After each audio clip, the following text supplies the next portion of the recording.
जय जय गोपाल जय जय राधा रमण हरि गोविंद जय जय श्री राधा रमण हरि गोविंद जय जय गोविंद जय जय गोपाल जय जय गोविंद जय जय गोपाल जय जय राधा रमण हरि गोविंद जय जय श्री राधा रमण हरि गोविंद जय जय गोविंद जय जय गोपाल जय जय गोविंद जय जय गोपाल जय जय राधा रमण हरि गोविंद जय जय श्री राधा रमण हरि गोविंद जय जय वृंदावन बिहारी लाल की जय। ओम नमो भगवते पुराण पुरुषोत्तमाय। ओम जयति पराशर सूनु सत्यवती हृदय नंदनो व्यासो यस्यास्य कमलदलतम वाग्मय ममृतं जगत्पेवती विश्वसर्ग विसर्गादि नवलक्षण लक्षतम श्री कृष्णाक्षरं परम धाम जगद्धाम नमामि तत् हृदयस्य प्रेरणया प्रवर्तितो हम पराकुरूपोऽपि तस्य हरे पदकमलं वन्दे श्री चैतन्य देवस्य वन्देऽहं श्री गुरु श्री पदकमलं श्री गुरुं वैष्णवांश्च श्री रूपं साग्रजातं सहगण रघुनाथान्वितं तं सजीवं साद्वैतं सावधूतं परिजनसहितं श्री कृष्ण चैतन्य देवं श्री राधा कृष्ण पादां सागण ललिता श्री विशाखान्वितांश्च आयानलंबित भुजौ कनकावदातौ संकीर्तनैकपितरौ कमलायताक्षौ विश्वम्भरौ द्विजवरौ युधर्मपालौ वन्दे जगन्नियतरौ करुणावतारौ नारायणं नमस्कृत्य नरं चैव नरोत्तमं देवीं सरस्वतीं व्यासं ततो जयमुदीरये वाञ्छाकल्पतरुभ्यश्च कृपासिन्धुभ्यैव च पतितानां पावनेभ्यो वैष्णवेभ्यो नमो नमः। हे श्री सनातन प्रभो करुणाम्बुराशे हे रूप दुर्गत जनैक दयावलोको हे भट्टयुग सुमते रघुनाथ दासो श्री जीव में कुरुतमते हृदयाम्बुजा तुलसी काननम यत्र यत्र पद्मवनानि च पुराण पठनम यत्र तत्र सन्निहितो हरि। बोलो श्री वृंदावन बिहारी लाल की जय। परम श्री चैतन्य चरितामृत महाग्रंथ जिनमें श्री अद्वैत तत्व का श्री कृष्णदास कविराज गोस्वामी पाद निरूपण कर रहे थे और छठे अध्याय की लगभग समाप्ति में वे निरूपण कराए कि भगवत भक्ति कृष्ण सेवा वह वस्तु है कि गुरु सम लघु सब में दास्य भाव उत्पन्न कर देती है। श्री अद्वैताचार्य यद्यपि श्री महाविष्णु संकर्षण कारणशाही उनके स्वरूप हैं, उनके प्रकाश हैं, फिर भी श्री चैतन्य के वे दास बन करके ही रहना चाहते हैं। अवतारगण भी 97 में निरूपण कराए 97वें बयान में अध्याय की समाप्ति में कि अवतारगण भी अपने आप को भक्त मान करके विराजमान होते हैं। भक्ति में उनका भक्त भाव में ही अधिकार है और उनको भक्त भाव धारण करने में परम सुख की प्राप्ति होती है। श्री संकर्षण, उद्युम्न, अनिरुद्ध, ये भी श्री कृष्ण के सेवक बनकर के विराजमान होना चाहते हैं। इनमें मूल भक्त अवतार श्री संकर्षण, भक्त अवतार ताहि अद्वैत गण। श्री संकर्षण मूल भक्त अवतार होकर के विराजमान है, क्योंकि वे अनंत रूप धारण करके, अनंत शेष का स्वरूप धारण करके 10 प्रकार से श्री कृष्ण की सेवा करते हैं। निवास, शय्यासन, बालकांश इत्यादि सब स्वरूप धारण करके वे कृष्ण की सेवा करते हैं। इसलिए भक्त अवतार में श्री अद्वैत उनका भी गण है, उनकी भी भक्त अवतार में ही गिनती की गई। अद्वैत आचार्य गोसाई महिमा अपार, श्री अद्वैत आचार्य इनकी अपार महिमा है, जिनके हुंकार मात्र से श्री चैतन्य ने अवतार धारण किया था। संकीर्तन प्रचारी या जगत तारित, उन्होंने संकीर्तन का प्रचार करके जगत को तारा। अद्वैत प्रथा के लोक प्रेम घन पाए। श्री अद्वैत आचार्य की कृपा से महाप्रभु के अवतार के पहले संकीर्तन श्री अद्वैत आचार्य उन्होंने किया। संकीर्तन के द्वारा वे प्रेम धन प्राप्त करते थे। श्री नामाचार्य हरदास ठाकुर, उनकी भी परम मित्रता रही और उनके साथ में कई संकीर्तन। श्री चैतन्य भागवत ग्रंथ में निरूपण किया गया कि श्री महाप्रभु के जन्म के पहले जो लोक धर्म था वह अत्यधिक हावी था। सब जगह मंगला चंडी की आराधना हो रही है, चंडी जागरण हो रहे हैं और जादू टोना ये बहुत अधिक विराजमान। योगियों का कंठे जो योगी, उनकी सिद्धियों का इतना ज्यादा प्रभाव था कि गांव के लोग भयभीत रहते थे। और साधु ने जो कह दिया उस बात को, उस सिद्ध ने जो बात कह दी है उसको चाहे कुछ भी हो जाए, वो करने के लिए पूरा गांव पीछे पड़ जाता था। यदि किसी सिद्ध ने आकर कह दिया कि तुम अपना बेटा दे दो तो फिर देना पड़ेगा, यह आता तो जादू टोना। अच्छा, उनके पास में चमत्कार भी थे। उस चमत्कार के द्वारा अद्भुत अद्भुत जो गांव के लोग थे उनको भयभीत करके वे प्रभावशाली भी, प्रभावित भी करते रहे। तो ये बड़ा प्रभाव रहा उस समय, लोक धर्म का बहुत प्रभाव रहा। और श्री कृष्ण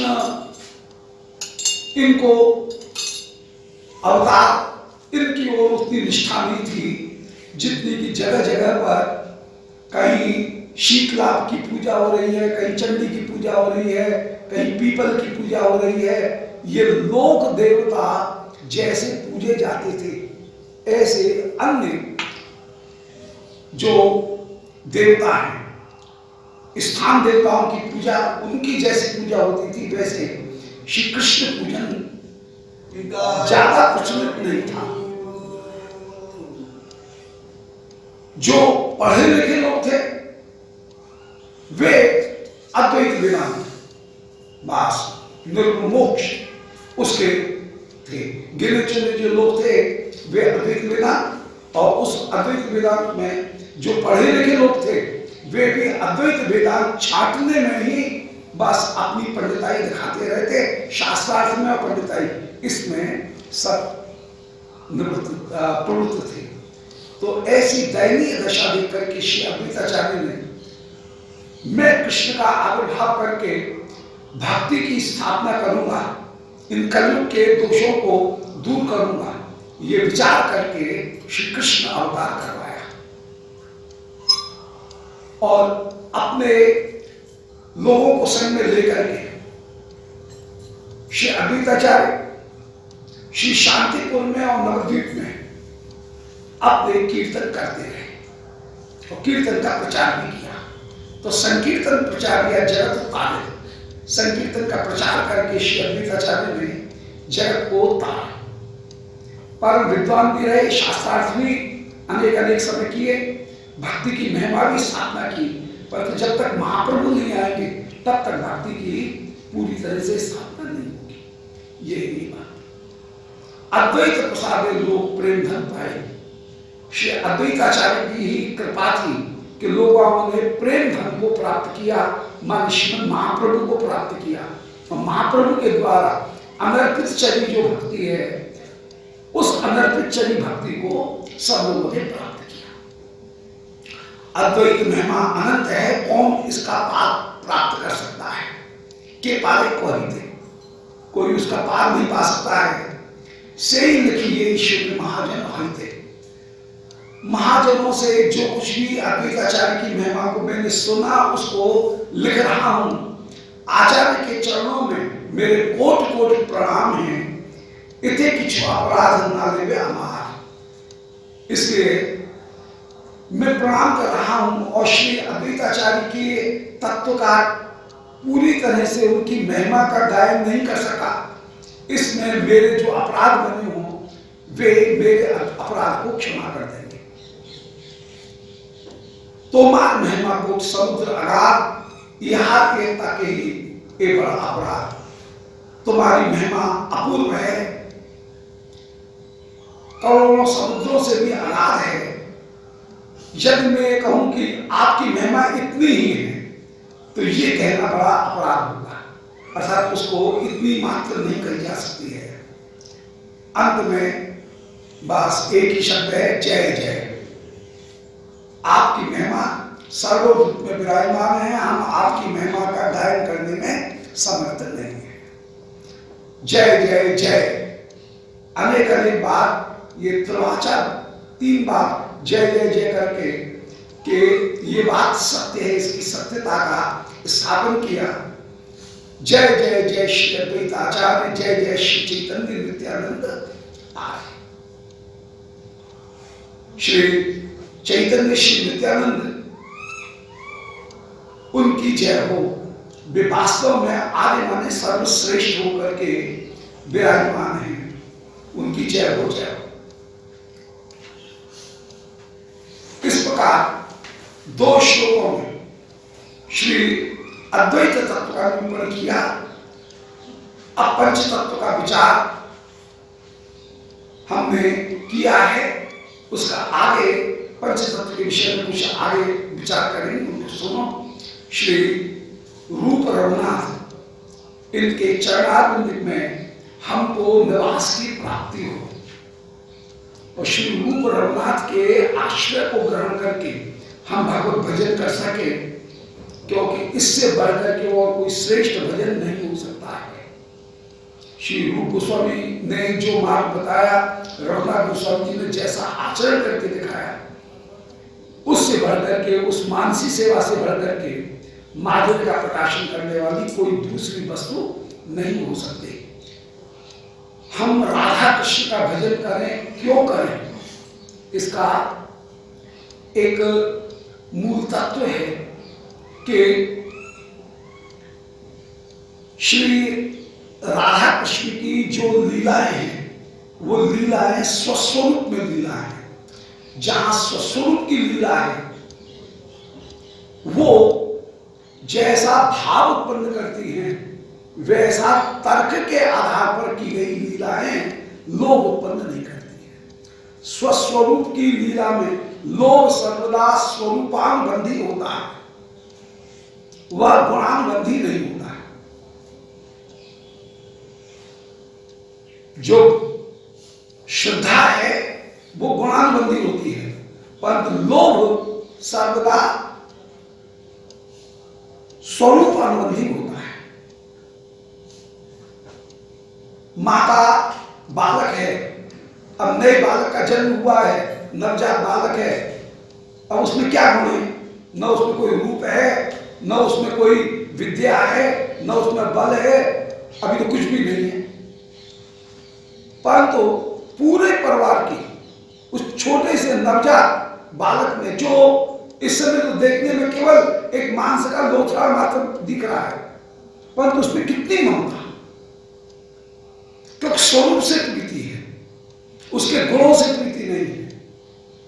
अब यदि कोई गवर्नर का स्वागत कर रहा है, उसको माला पहनाने के लिए खड़ा हुआ है तोरण बना करके, तो वहां पर गवर्नर का जो स्वागत किया जा रहा है वो उसकी कुर्सी के कारण, जब तक वो कुर्सी पर है तब तक उसका आदर, जब कुर्सी से हट जाएगा तब कौन पूछे, ठीक है, जो पूछेंगे पूछेंगे, जितना पूछेंगे उतना पूछेंगे। वहां पर स्वरूप से प्रीति नहीं है, परंतु पत्नी का पति के प्रति जो प्रेम है और पत्नी के प्रति जो पति का प्रेम है, दोनों वह स्वरूपानुबंधी है। वहां पर गुणों को देख करके प्रीति नहीं है। पति अभी अंधा हो जाए, लंगड़ा लूला हो जाए, तब भी प्रीति योगी तो बनी रहेगी, प्रीति समाप्त नहीं होगी, तो स्वरूपानुबंधी है। तो स्वरूपानुबंधी प्रेम लोभ को उत्पन्न करता है। वह स्वरूपानुबंधी जो प्रेम है उसके कारण ही लोभ उत्पन्न होता है। और दूसरे जो प्रेम हैं वे भगवान की महिमा, ऐश्वर्य, शनीश्वरी को देख करके वे प्रेम उत्पन्न होते हैं। इसलिए लोभ के को प्राप्त करने में अपनी योग्यता भी नहीं विचारी जाती है। लोभ में जो उपास्य है उसकी भी योग्यता का विचार नहीं होता है।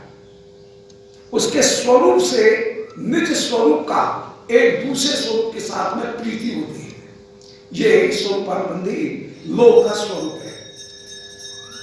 लोभ तभी कहलाएगा जबकि अयोग्य होने पर भी किसी वस्तु को चाहा जाए। यदि कोई योग्य है और योग्य होकर के किसी वस्तु को चाह रहा है तो वो तो उसका अधिकार है, उसमें इतना कैलिबर है, उसमें इतना कैंडिडेचर है उसका कि वो उस वस्तु को प्राप्त कर रहा है। परंतु लोभ कहलाएगा जबकि योग्यता है या नहीं है फिर भी स्वरूपानुबंधी प्रीति की जाए तो उसका नाम लोभ है। और श्री कृष्ण उनकी जो लीलाएं हैं वो लीलाएं उनके स्वरूप का दर्शन करके, स्वरूपगत उनके स्वरूप के प्रति जो भाव है उस भाव के कारण श्री कृष्ण की महिमा सामने प्रकट हो रही है। श्री ब्रज गोपिकागणों का कृष्ण के प्रति स्वरूपगत आकर्षण है। गुणों को देख करके आकर्षण नहीं है, सहज आकर्षण है। और सहज आकर्षण के कारण गोपियों में जो भाव है उस भाव के कारण श्री कृष्ण भी उन गोपियों के प्रति अपनी प्रेम वश्यता को, अपनी मधुरमा को प्रकट कर रहे हैं।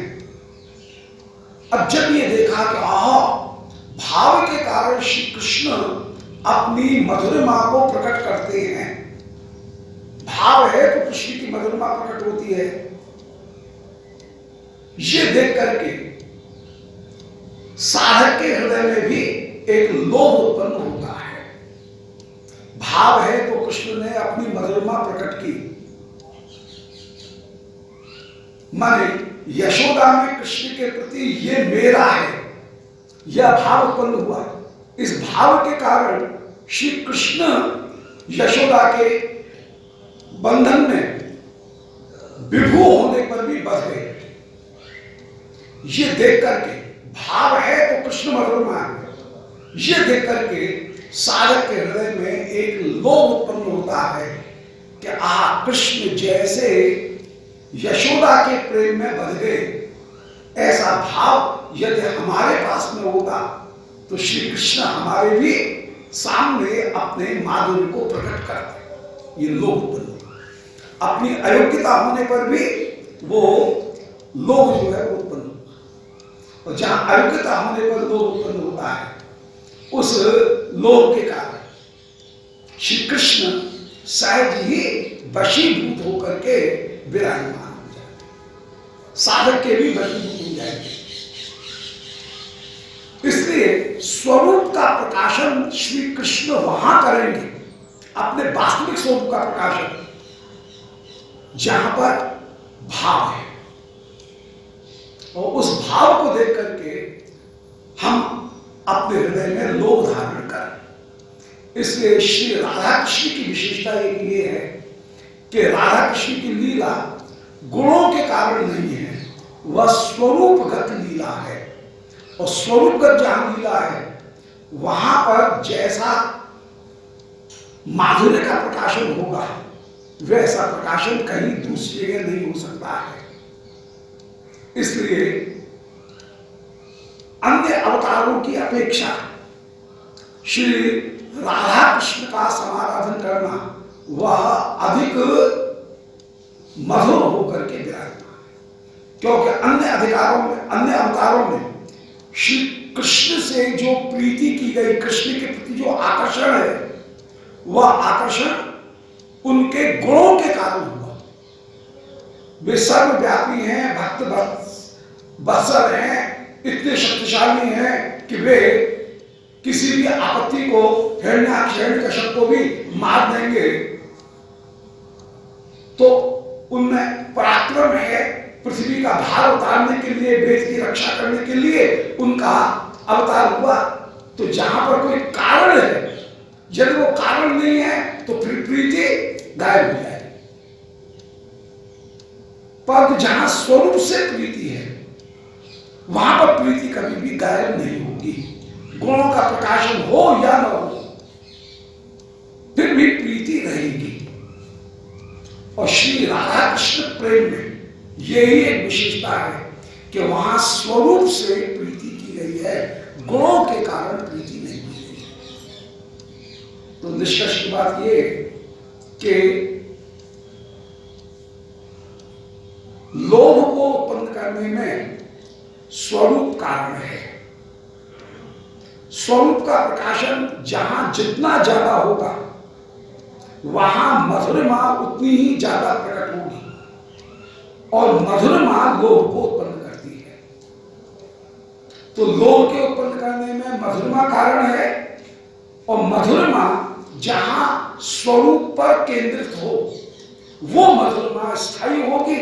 जहां गुणों के ऊपर मधुरिमा केंद्रित हो वह उतनी स्थायी नहीं होगी, क्योंकि श्री राधिका कृष्ण की जो मधुर लीला, कृष्ण उपासना, वह स्वरूप के ऊपर केंद्रित है।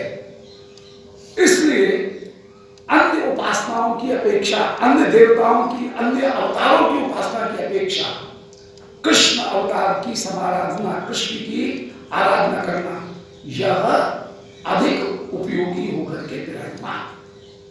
इसलिए कृष्ण की आराधना करने पर स्वरूप की आराधना हो रही है। इसलिए श्री राधिका कृष्ण, इनकी आराधना ही साधक का सबसे बड़ा फल है। इसलिए सब गोपिकागण कहती हैं अक्षंतताम फलम इदम।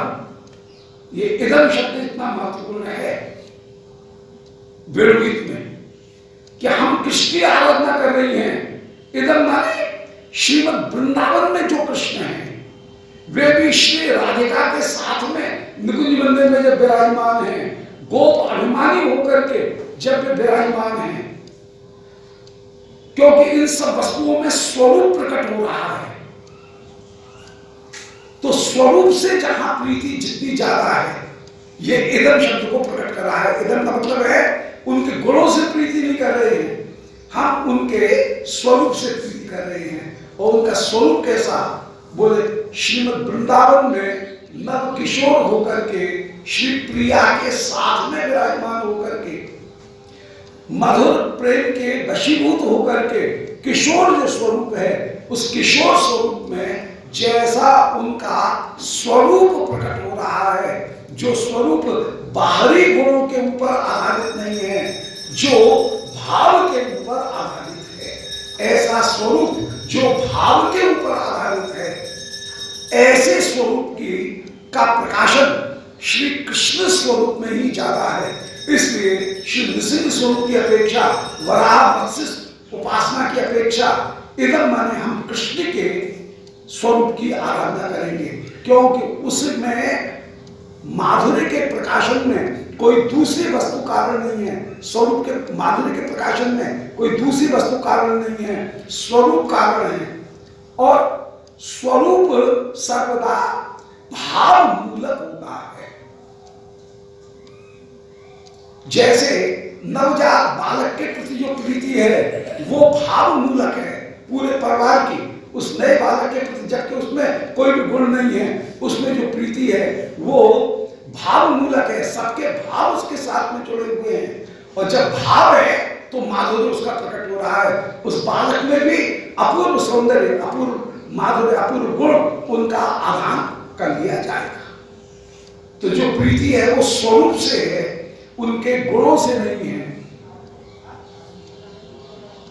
उस भाव मूलक स्वरूप का प्रकाशन जहां जितना ज्यादा होगा, वो प्रेम उतना ही माधुर्य को प्रकट करने वाला होगा।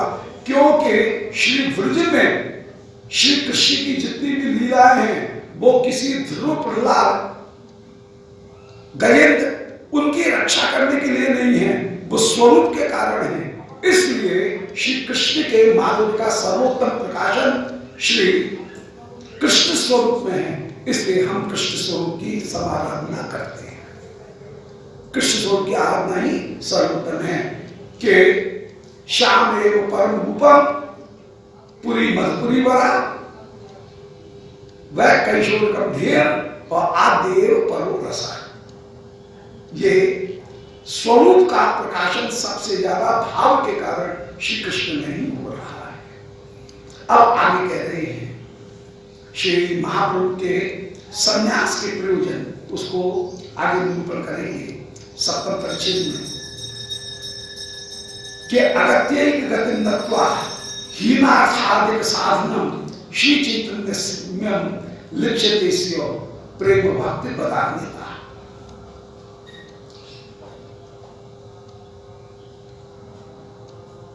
हम सभी के व्यक्ति अगत्य गति, उनकी कृष्ण के अतिरिक्त कोई गति नहीं है। श्री चैतन्य के गति अतिरिक्त कोई गति नहीं है। हीनार्थादिक साधकम, श्री कृष्ण हम सभी के हीन जो व्यक्ति हैं, पतित जन हैं, उनको भी अर्थ साधकम, उनको भी प्रेम की साधना प्रदान करने वाले हैं, उनको भी प्रेम रूपी पुरुषार्थ प्रदान करने वाले हैं। उन श्री चैतन्य के प्रेम भक्ति की दान करने में उनकी दानशीलता का हम वर्णन कर रहे हैं। श्री महाप्रभु को प्रणाम है। उनके चरणाश्रित जो जन हैं वे भी परम धन्य हैं। पहले गुरु आदि 6 तत्व उनको प्रणाम किया, गुरु तत्व का निरूपण किया है, और गुरु तत्व का निरूपण करके फिर 5 तत्व जो हैं उनका भी निरूपण कर आए। मान श्री महाप्रभु, श्री नित्यानंद प्रभु, श्री अद्वैत प्रभु, श्री अद्वैत और श्रीवास, इनका भी निरूपण कर आए। पंच तत्व अवतरण श्री चैतन्य संगे, श्री चैतन्य 5 तत्वों के रूप में प्रकट हुए। तत्व माने सार, इस वस्तु में ये तत्व है, इसका तत्व निकालो। तत्व माने तेल, उसका सार निकालना। तो तत्व के 2 अर्थ हो गए। एक अर्थ हुआ आनंदात्मक होना चाहिए, और तत्व का तात्पर्य है उसके आधार पर ही उस वस्तु का पूरा अस्तित्व टिका हुआ है। तत्व निकल जाएगा तो वस्तु समाप्त हो जाएगी, वस्तु बिना मूल्य की हो जाएगी। तो जो आनंदात्मक हो और आधारभूत हो, जिसके आधार पर दूसरी वस्तु, उसका पूरा जो व्यक्तित्व है, उस वस्तु का व्यक्तित्व टिका हो, उसको हम तत्व कहेंगे। तो बदंत तत्व ज्ञान अद्वैत ब्रह्म, जो अद्वैत ज्ञान तत्व हुआ है, जो आनंदात्मक हो और सबका आश्रय होकर के विराजमान हो, उसका नाम तत्व है। तो श्री कृष्ण 5 तत्वों के रूप में आप श्री गौर लीला में प्रकट हुए, तो पंच तत्व अवतीर्ण श्री चैतन्य संगे, पंच तत्व भी श्री चैतन्य के साथ में अवतीर्ण हुए। एक श्री चैतन्य, फिर श्री नित्यानंद प्रभु, श्री अद्वैत, श्री गदाधर। पंच तत्वात्मक कृष्ण भक्ति रूपम स्वरूप का श्री कृष्ण चैतन्य है भक्ति रूप, श्रीमद नित्यानंद प्रभु है स्वरूपम, श्री अद्वैताचार्य भक्तावतार, श्री श्रीवास वो भक्त होकर के भक्त नाम होकर के विराजमान है, और श्री गदाधर पंडित भक्त शक्ति होकर के विराजमान है। पंचतत्वात्मकं कृष्णं भक्ति रूपम स्वरूपकम भक्तावतारम भक्ताक्षम नमामि भक्ति शक्तिकम। ये पंच तत्व होकर के श्री कृष्ण अवतरित हुए। पंच तत्व मिलकर संकीर्तन रंगे, ये पंच तत्व मिलकर के ही संकीर्तन करते हुए विराजमान होते हैं। सभी संप्रदायों में पंच तत्व का कहीं न कहीं निरूपण है। सभी श्री पुष्टमार्ग बल्लभाचार्य जी, उनके संप्रदाय में पंच तत्व, वहां पर श्री श्रीनाथ जी, यमुना जी, बल्लभाचार्य जी, श्री गुरु और भक्ति, ये पंच तत्व वहां पे निरूपण कर। राधा कृष्ण, श्री यमुना जी, श्री बल्लभाचार्य जी, गोसाई जी जो स्वरूप हैं, और श्री गुरु। तो पंच तत्व ये सब जगह उपास्य श्री कृष्ण, उनकी उपास्य की शक्तियां, श्री गुरुदेव उनके द्वारा साधन भक्ति मार्ग, ये सब जगह पंच तत्व का निरूपण है। तो पंच तत्व अवतीर्ण श्री चैतन्य संगे, श्री चैतन्य के संग में 5 तत्व अवतीर्ण हुए। पंच तत्व एक वस्तु नहीं कछु भेद, इनमें एक वस्तु में कोई भेद नहीं है। रस आस्वादन करने के लिए इनमें विभेद उत्पन्न किए गए हैं।